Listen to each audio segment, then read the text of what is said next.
இப்போ விநாயகர் வழிபாடு நம்ம செய்யணும். அன்னைக்கு என்னென்ன வழிபாடுகளை எப்படி செய்யணும்? பிள்ளையார் வாங்கிட்டு வர்றதுலேருந்தே நாம ஏன்னா போகணும், வாங்கிட்டு வரணும். ஏற்கனவே செய்து வைத்த பிள்ளையார் இருக்கும், அங்கே ரெடியாக இருக்கும். அதை வாங்கிட்டு வரலாமா? இல்லை புதுசாக செய்ய வச்சு தான் வாங்கிட்டு வரணுமா? என்ன மாதிரியான விநாயகரை நம்ம வாங்கிட்டு வரணும்? பொதுவாக நம்ம அந்த காலத்துல நம்மளே செய்யணுங்க ஐயா. ரூல் படி நம்மளே அந்த அளவுகள் எஜமானர் யார் எஜமானர்னா யார் அந்த வீட்டினுடைய தலைவர் யாரோ அந்த அளவுகள்லாம் இருக்கு. அவங்களே அந்த காலத்துல அந்த களிமண்ணா அந்த வீடுகள் அமைப்புனா இருந்தது. இப்ப நம்ம எல்லாம் பிளாட் சிஸ்டத்துல போனோம்னு எல்லாம் மாறி போயிடுச்சு. சோ அங்க என்ன கணபதி கிடைக்கிறதோ வாங்கிட்டு வாங்க. முதல்ல அங்க என்ன கிடைக்கிறதோ நான் வந்து நீங்க இல்ல செஞ்சுதான் ஆகணும்னா லேட் ஆகும். முதல்ல பிள்ளையார் களிமண்ல மண்ணுல ஏன் இப்ப பண்ணணும் அப்படின்னு முதல்ல வீட்டுல இருக்கிற பிள்ளையார்லயே பண்ணலாமே. மண்ணுல ஏன் பண்றோம்னா பிருத்திவிதான் ஆதாரம், மூலாதாரம்.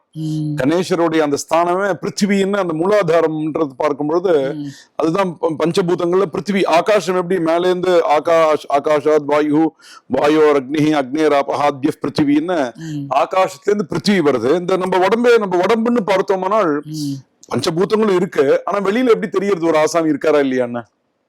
பிருத்திவி உடம்புனா மண் தானே. மண் அது கணபதியுடைய அம்சம் தான், கணபதியுடைய அம்சம். ஸோ அந்த நம்ம அந்த களிமண்ல செஞ்சு பண்ணும்பொழுது அது ஒரு நமக்கு ஒரு ஃப்ரெஷ்ஷா அந்த ஒரு களிமண்ல செஞ்சு அந்த மண்ணுக்கு அந்த செய்யும் பொழுது அதுக்கு ஒரு தனி சைத்தன்யம்.